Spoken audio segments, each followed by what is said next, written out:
सोचो, अगर आप सड़क पर किसी भिखारी को देखें, फटे पुराने कपड़ों में, जिसके पास न घर हो न इज्जत, और कोई लड़की उससे शादी कर ले, क्या आप यकीन करेंगे? या आप भी हंसकर कहेंगे कि यह सिर्फ एक कहानी हो सकती है?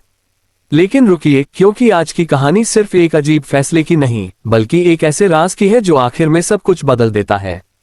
और हो सकता है इस कहानी के बाद आप लोगों को उनकी सूरत से जज करना हमेशा के लिए छोड़ दें। अगर आपको ऐसी दिल को छू लेने वाली कहानियां पसंद हैं, तो वीडियो को लाइक करें और चैनल को सब्सक्राइब जरूर करें, क्योंकि यहाँ हर कहानी एक नई सोच देती है। एक छोटा सा शहर था जहां सब एक दूसरे को जानते थे। उसी शहर में रहती थी आयशा, एक खूबसूरत, समझदार और शरीफ घराने की लड़की। उसके पिता एक स्कूल टीचर थे और माँ घर संभालती थी। आयशा बचपन से ही अलग सोच रखती थी।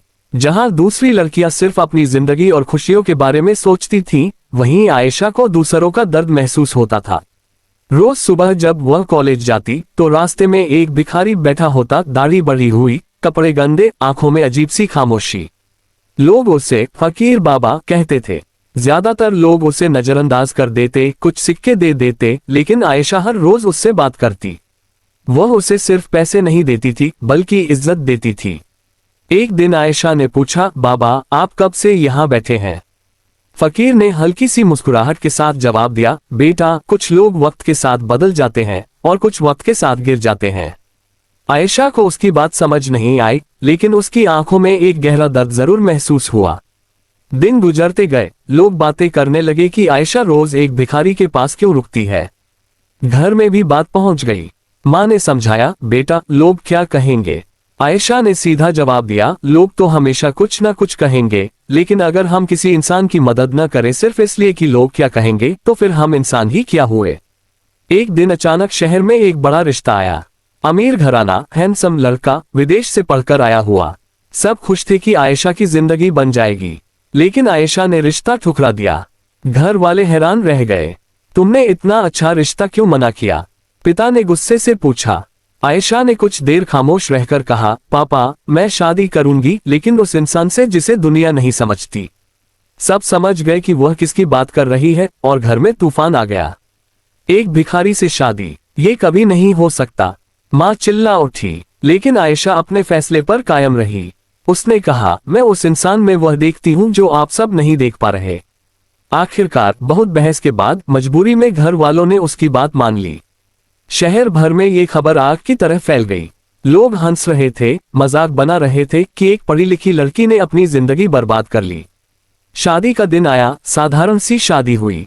फकीर बाबा को साफ कपड़े पहनाए गए, लेकिन लोगों की नजरों में वह फिर भी एक भिखारी ही था।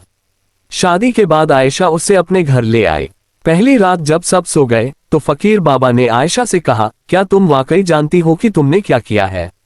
आयशा ने मुस्कुराते हुए कहा, हाँ, मैंने एक इंसान को इज्जत दी है। ये सुनकर फकीर बाबा की आंखों में आंसू आ गए। फिर उसने धीरे से अपनी जेब से एक छोटी सी चाबी निकाली और कहा, कल सुबह मैं तुम्हें एक जगह ले जाऊंगा।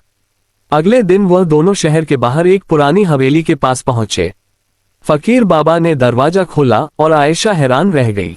अंदर सब कुछ बिल्कुल नया था, महंगे फर्नीचर, साफ सुथरा महल जैसा घर। आयशा ने पूछा, ये सब क्या है?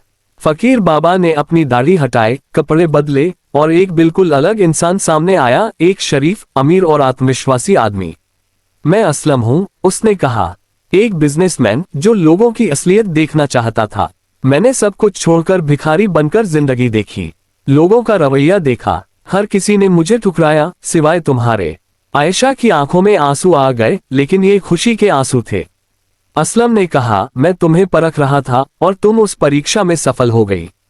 तुमने मेरी गरीबी नहीं, मेरी इंसानियत देखी। उस दिन के बाद आयशा और असलम ने मिलकर एक फाउंडेशन बनाई जहां वे गरीबों की मदद करते, उन्हें रोजगार देते और इज्जत के साथ जीने का मौका देते। जो लोग कल तक उनका मजाक बना रहे थे, आज उनकी तारीफ करते नहीं थकते थे। कहानी का असली संदेश यह है कि इंसान की कीमत उसके कपड़ों या उसकी हैसियत से नहीं होती, बल्कि उसके दिल से होती है। अक्सर हम लोग सिर्फ देखकर फैसला कर लेते हैं, लेकिन सच्चाई अक्सर उससे बिल्कुल अलग होती है। अगर आप भी चाहते हैं कि दुनिया बेहतर हो, तो पहले अपनी सोच को बेहतर बनाइए। किसी को उसकी मजबूरी पर जज मत कीजिए, क्योंकि हो सकता है कल आपको उसी इंसान से कुछ सीखने को मिल जाए। अगर इस कहानी ने आपके दिल को छू लिया हो तो वीडियो को लाइक करें, चैनल को सब्सक्राइब करें और कमेंट में जरूर बताएं कि आपने इस कहानी से क्या सीखा।